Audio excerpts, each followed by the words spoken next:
Здравствуйте, уважаемые телезрители, зрители, видеозрители.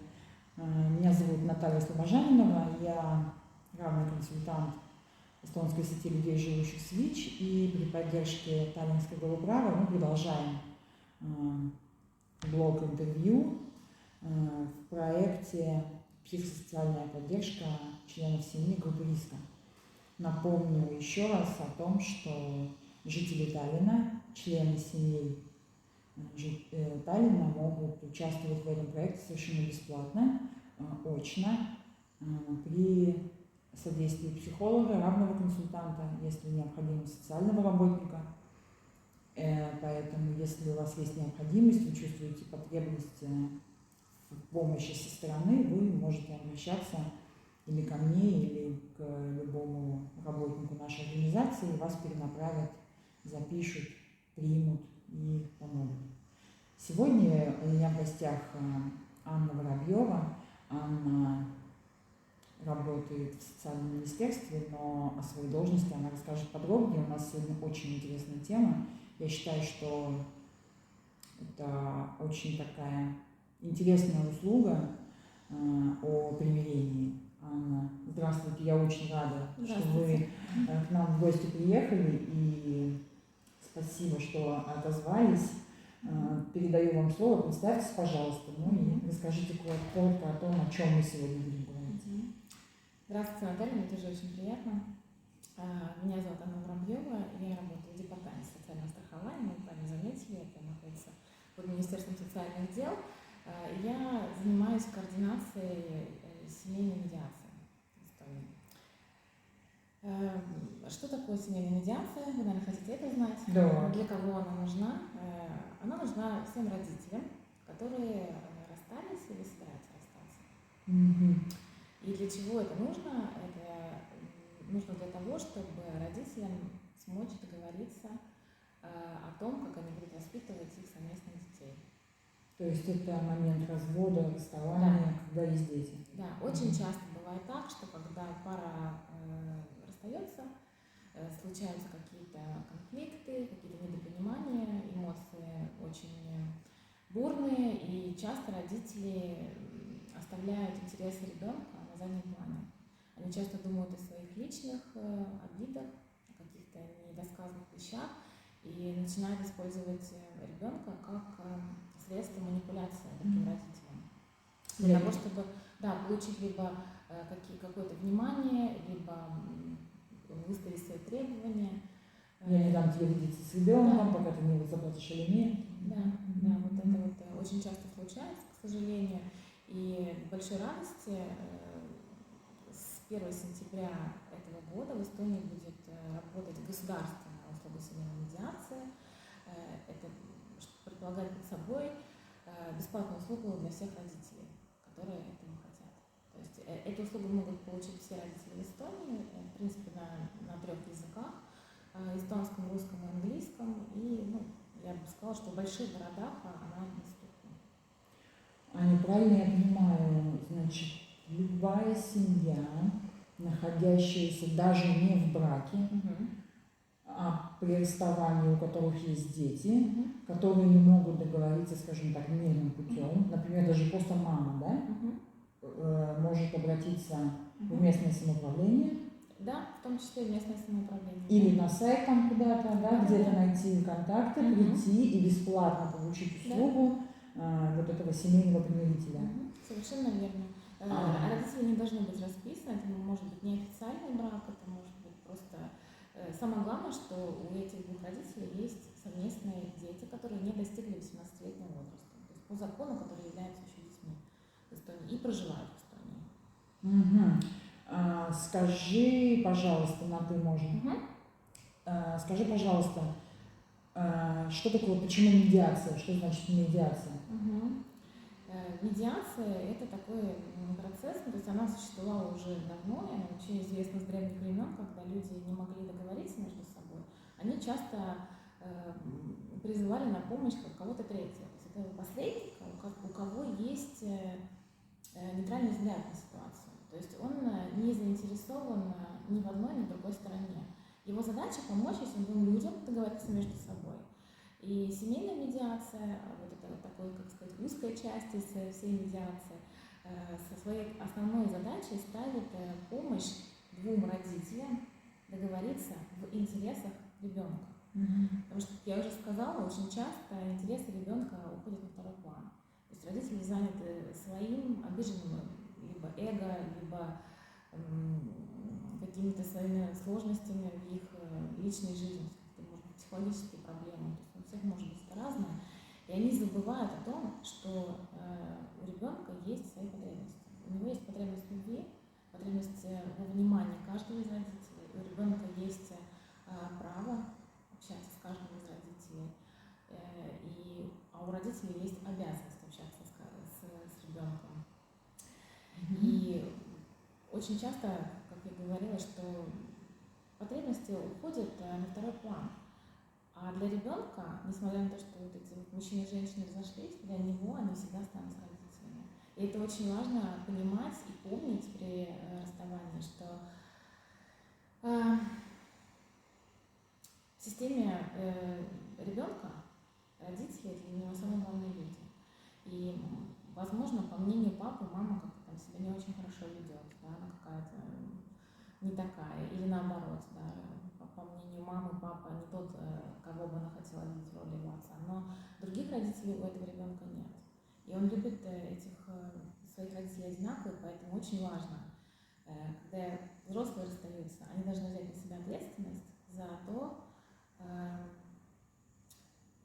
за будущее ребенка, то есть как они будут организовывать общение с каждым из родителей. То есть это такое немножечко еще про равное родительство,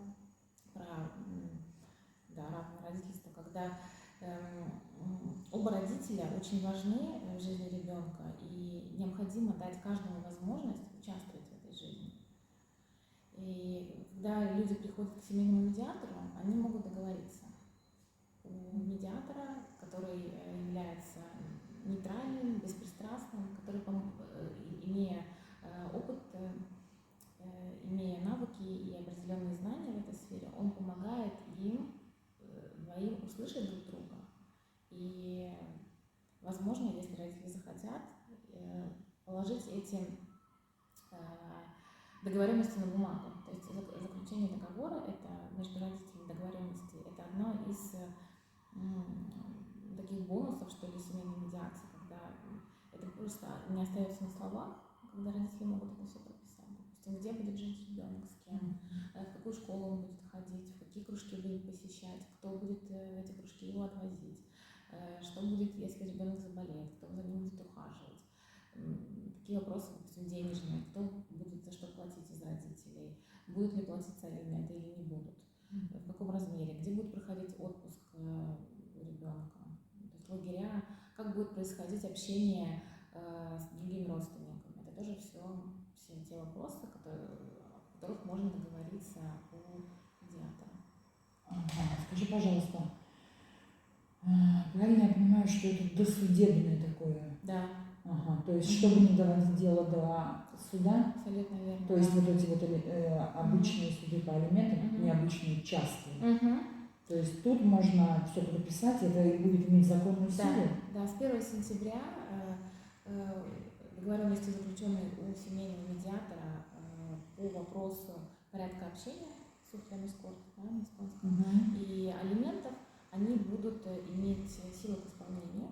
И если, допустим, несмотря на то, что родители договорились, да, у медиатора, что вот так и так будет, и кто-то из родителей не будет выполнять эти договоренности, то у второго родителя есть возможность обратиться к судебному исполнителю. Я поняла. Очень интересно. Скажи, пожалуйста, кто может участвовать? То есть участвуют, ты уже сказала, да, родители, у которых есть несовершенные дети, несовершеннолетние дети. Да. А в каких случаях в этой услуге невозможно участвовать? Но прежде всего медиация проводится между двумя взрослыми, да, папой и мамой. В некоторых случаях это могут быть в том числе и однополые родители, но тем не менее родители конкретного ребенка. Родители должны быть равными. То есть, что это такое? Они должны чувствовать себя в безопасности, находясь друг с другом в одном помещении. Например, медиация не подходит в тех случаев, когда в отношениях между мужчиной и женщиной присутствовало насилие, и оно имело такой серийный характер. Если это было такое, например, что двое человек поссорились, и кто-то там рукой махнул, и другой толкнул, и это было, скажем, 3 года назад, и люди уже об этом не помнят, и это не влияет никак на их восприятие друг друга, они могут спокойно сидеть и разговаривать, может быть, не могут разговаривать, но тем не менее они не боятся друг друга, то есть они чувствуют себя в безопасности. В таких случаях подходит медиация. Если мы говорим о каком-то насилии, и кто-то себя чувствует жертвой этого насилия, то в таких случаях медиация не подходит. Тогда нужно, конечно, поискать другие возможности, как можно будет решить вот эти спорные вопросы в отношении ребенка. То есть в этих случаях не подходит. И, конечно, на встречу всегда приходят оба родителя. Оба родителя приходят на встречу без посредников. То есть адвокаты, другие новые партнеры не участвуют в этом процессе. Дети тоже? Дети тоже нет. Но с 1 сентября по закону о семейной медиации, если человек приходит в государственную семейную медиацию, то медиатор может встретиться с ребенком и спросить, услышать мнение ребенка вообще на эту ситуацию. То есть, и основная задача — это не переложить ответственность на ребенка, да, за то, что с кем он будет жить. Ребенок не решает, с кем он будет жить. Это могут решить только взрослые. Но тем не менее задача — это дать ребенку возможность высказаться и быть услышанным. Потому что очень часто детский голос остается за всеми этими семейными передрягами, конфликтами неуслышанным. Он остается в стороне, и бывает, практика показывает, родителям очень важно знать, что думают их дети по поводу того, что они чувствуют. То есть это возможность ребенка высказаться. И вот эта возможность будет использоваться с 1 сентября. Хорошо, я еще хотела спросить, это же, получается, медиатор, он такой как психолог, да? Да. Очень похоже на семейную терапию.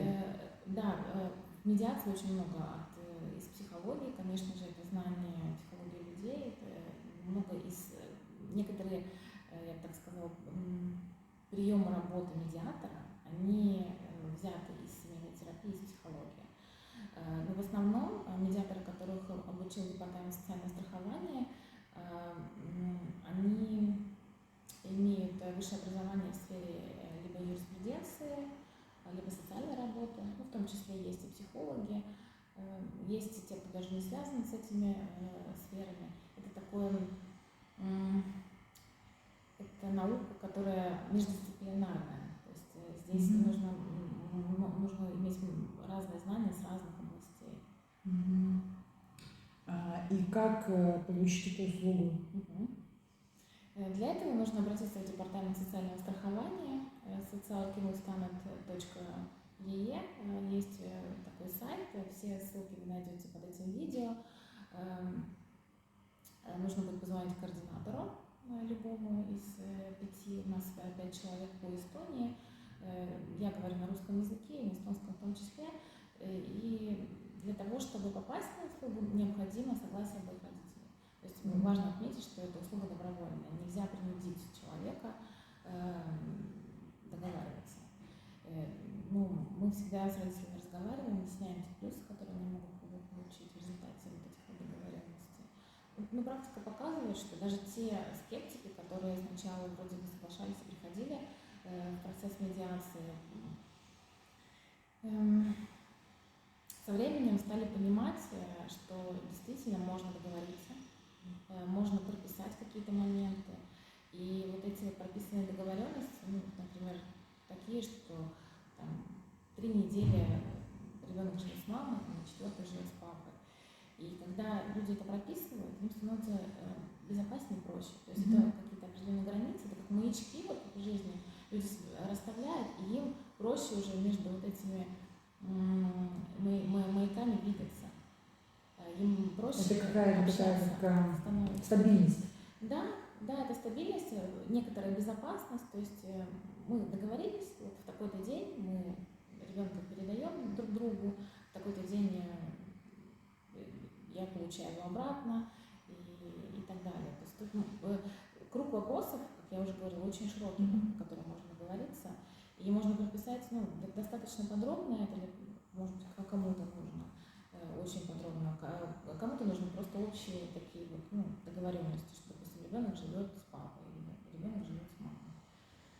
Скажи, пожалуйста, а если медиатор видит со стороны опасность для ребенка, ну вот прям явно, да? Да. Скажи, пожалуйста, он имеет право обратиться в защиту детства? В защиту детства? Он обязан. Обязан. Да. Как любой гражданин Да. Эстонии. То есть эта услуга не настолько конфиденциальна, скажем? Да, и это проговаривается на каждом сеансе с медиатором. Медиатор всегда говорит родителям, что то, что вы здесь говорите, это конфиденциальная информация. Но если будет видно, что вы действуете не в интересах ребенка, и, допустим, детское благополучие находится под угрозой, то медиатор обязан об этом сообщить.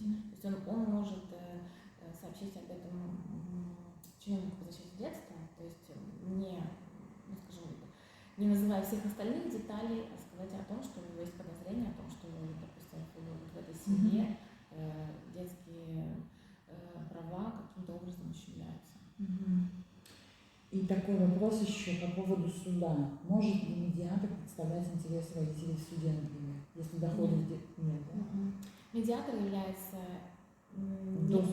он является не нейтральным, то есть он не представляет интересы никого, ни отца, ни матери. Его задача помочь вот этим двум людям здесь сейчас договориться о чем-то. Причем медиатор не может настаивать на своих каких-то темах, он не может темы эти предлагать.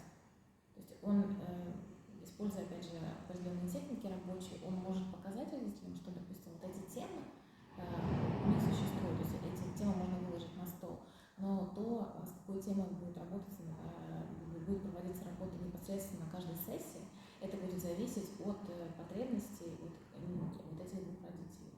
То есть здесь очень важно еще для родителей взять ответственность за свою жизнь и за свои желания. То есть задача медиатора не входит держать за ручку клиента, гладить его, говорить, что все хорошо, давай вот это сделаем. Нет, все-таки люди приходят с запросом, это просто медиатор это как такой хороший инструмент, который помогает достичь какой-то цели. У меня два еще очень таких важных момента, хотела бы заострить внимание. Ты сказала, что может обратиться однополая семья тоже, да? Правильно? Да, тогда эти родители должны быть в регистре народонаселения Эстонии родителями этого ребенка. То есть они должны являться родителями этого ребенка. И второй вопрос. Если ты видишь, что медиатор видит, да, что у родителей есть, вот родители из группы риска, то есть там зависимости любого характера, должен ли медиатор тогда тоже сообщить, например?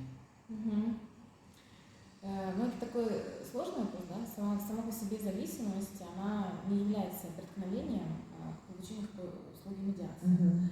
То есть другое дело то, как, наверное, человек справляется с этим и насколько учитывается интерес ребенка, опять же. Да? То есть мы возвращаемся к тому же пункту про ребенка.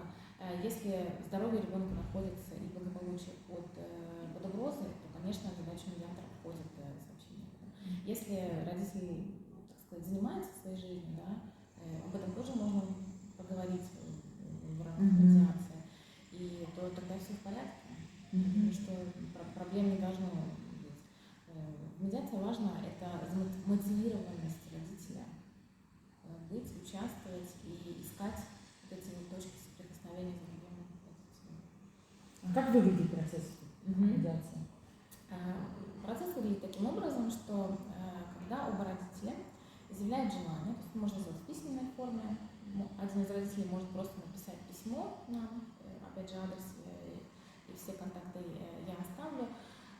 И второй родитель может быть в копии этого письма, и это значит, что второй родитель уже согласен прийти. Родители присылают свои контактные данные, мы находим медиатора по месту жительства, ну или приблизительно где-то близко с местом жительства человека. И медиатор сам связывается с семьей, предлагает им даты и место. И когда уже обговорено место и время, тогда родители приходят на место, и сеанс происходит втроем. То есть медиатор и двое родителей. Обычно начинается все со знакомства. Каждый описывает вкратце то, где они сейчас находятся, со своей ситуацией. Что очень важно знать, что медиатору не нужна большая история. То есть ему не нужно знать, что было в 2010 году, то есть вот эти все подробности, что было решено на каких судах, то есть может быть только вкратце, то есть где сейчас. И медиатору важно знать, какие вот эти темы, которые хотят родители обсудить. То есть это знакомство, идет сбор тем, и потом совместно родители выбирают, на какие темы они будут говорить, и медиатор уже используя свои техники, пытается понять, откуда приходит запрос, потому что бывает так, что родители приходят и говорят, что, ну, вот, допустим, у меня в личной моей практике был случай, когда мама никакую не хотела давать отцу детей, сказала, что только вот 2 выходных в месяц, и все, нет, и дети будут жить со мной. Папа был в отчаянии совершенно. И потом выяснилось, что у мамы были обиды на отца, и это тоже все проговаривается. То есть вот эта вот связь с психологией, она все равно существует. Потому что мы живые люди, нам никуда не деться от своих эмоций и чувств. И для этого в медиации есть место. То есть это, конечно, зависит многого от медиатора, ну и от контакта, но тем не менее об этом тоже можно поговорить. И бывает, что достаточно кому-то из партнеров просто впрямую высказать, что он чувствовал когда-то, что он, допустим, даже чувствует сейчас, вот открыть вот этот вот, что у него есть, как это помогает двигаться дальше. То есть вот это проговаривание чувств. Я понимаю, что да, оно помогает сделать следующий шаг, и бывает, что вопрос совершенно не в том, что мама не готова давать, она просто не может, скажем, папе детей простить что-то, или, допустим, папа что-то не сказал когда-то, что нужно было маме. Ну, и это не обязательно, что папа и мама, то есть может быть наоборот ситуация, потому что по нашим наблюдениям мы пилотируем этот проект уже где-то года в Департаменте социального страхования, обращаются и мама, и папа, и ситуации зеркальные абсолютно. Поэтому нет такого, что кто-то там больше, кто-то меньше. Вот. И все испытывают различные чувства и чувства нормальные. То есть вот почему еще стоит обратиться в медиацию, если вы не можете договориться с родителями своих детей, а не в суд, потому что в суде обычно нет места чувствам. То есть там есть судья, там есть определенный процесс. Голые факты. Да, голые факты, дается время на то, чтобы сказать только то, что вы думаете по какому-то моменту, но никто не будет заниматься чувствами. Здесь можно этим заняться в том числе. Бывает так, что во время процесса выходит наружу, что, допустим, кто-то из участников может быть в депрессии. Ну, там может быть не обязательно депрессия, может быть еще другие какие-то сложности. У человека может быть очень повышенная тревожность. И медиатор тоже это может заметить и может это отразить человеку, да, то есть сказать, что я вижу, что тебе тяжело, и ты можешь, допустим, для поддержания своего собственного здоровья обратиться к другому специалисту. Вот, я и хотела спросить, скажи, пожалуйста, в этой услуге участвует только 3 человека? Да. То есть вы не приглашаете дополнительных специалистов? Нет. Вы просто можете посоветовать, обратиться? Да. Медиатор, у него есть много контактов различных других услуг. Скажем, там это может быть семейный терапевт, это может быть психолог, это может быть даже психиатр, что тоже нормально и естественно в какой-то момент жизни обратиться к нему. И он может это посоветовать. паузу до тех пор, пока, допустим, одна из сторон не приведет свою внутреннюю жизнь в порядок. То есть это может тоже какое-то время занять. В медиацию можно обратиться и после того, когда были заключены соглашения. Допустим, родители договорились, вот все о нем говорили, как, где будет жить ребенок, в какую школу будет ходить. И проходит год, допустим, ребенок идет в школу. Или меняет школу, да, или меняет место жительства, то есть меняются уже какие-то жизненные вводные данные, и тогда родители опять могут прийти к медиатору. Спустя, не раньше, чем полгода, но они могут обратиться и сказать, что у нас, допустим, есть такой вопрос, мы бы хотели с помощью третьего человека как-то договориться. Для кого-то медиатор является таким, гарантом безопасности, да, это, наверное, не секрет ни для кого, что люди обычно ведут себя более сдержанно, более, так сказать, прилично при третьем человеке. Можно эту возможность использовать. Спасибо, Аня, очень интересно. Спасибо большое. Я очень надеюсь, что все, кто посмотрит, услышат Аню. И если вдруг нужна такая необходимость, услышьте, пожалуйста, что эта услуга бесплатна. То есть это выученные специалисты, обученные специалисты. Эта услуга предоставляется бесплатно по всей Эстонии. Аня, я вижу, ты принесла с собой какие-то материалы. Расскажи, пожалуйста, о них тогда. Да. Департамент социального страхования, отдел защиты детей, как раз в месте, где я работаю, выпустил вот такие вот книжки. И сейчас просто показываю на эстонском языке, они есть на русском языке, в том числе на английском. Руководство для родителей. Это такая замечательная книга, где написаны различные пункты, которые стоит учесть тем людям, которые уже разошлись, либо вот только собираются расстаться. Здесь идет речь о том, как сохранить, допустим, свое психическое, психологическое здоровье, как его поддерживать, что нужно учитывать, как сказать ребенку о разводе. Это тоже, кстати, такой пункт, который очень часто расходящиеся родители упускают из вида. То есть они не считают нужным или даже не додумываются до того, чтобы сказать детям, что мы разошлись. Бывает, дети живут годами представление о том, что родители все вместе, но они просто живут в разных квартирах. То есть и это как быть открытым, как научиться коммуницировать вот это все детям, то есть даже то, как будет строиться их дальнейшая жизнь, как часто будет ребенок ходить к папе, как часто будет к маме ходить, с кем он будет проводить время. Здесь об этом во всем есть здесь написано. И вот такая замечательная картинка здесь есть тоже, потому что я хотела об этом рассказать. Вот такая вот, которая показывает вот это вот отношение между родителями и ребенком. То есть вот эти вот отношения, они остаются навсегда. Родитель, ребенок. А вот эти отношения, они прерываются. Это отношения между мужчиной и женщиной.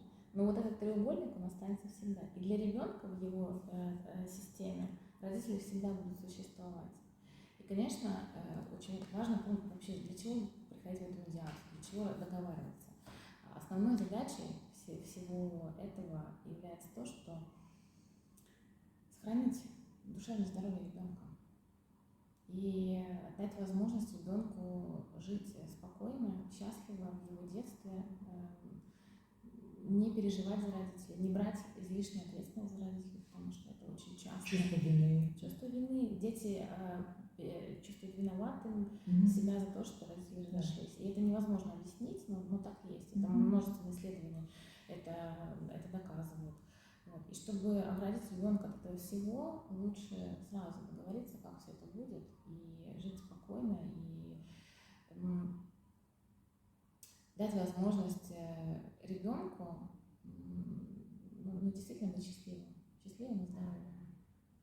Спасибо тебе большое. Вот мой девиз моей жизни, это многие знают, я пытаюсь воспитать счастливого и психически здорового ребенка. Вот это именно, я понимаю, что это самое важное, что может сделать родитель для своего ребенка. Да, и это, конечно, начинать с себя. Да, заниматься своей взрослой жизнью, чтобы жизнь ребенка была как можно более безоблачно. Спасибо тебе Спасибо. большое, спасибо, да. Спасибо. Спасибо, что вы нас посмотрели. Видео будет на Ютубе, видео будет на страничке официальной ЕХПВ. И делитесь с друзьями. Под видео будут все необходимые контакты, вся информация по этому проекту. И следите за нашими дальнейшими новостями, ставьте лайки, подписывайтесь на наш канал. И еще раз спасибо большое, что вы с нами, что вы нас смотрите. Всего вам доброго, хорошего дня. Пока.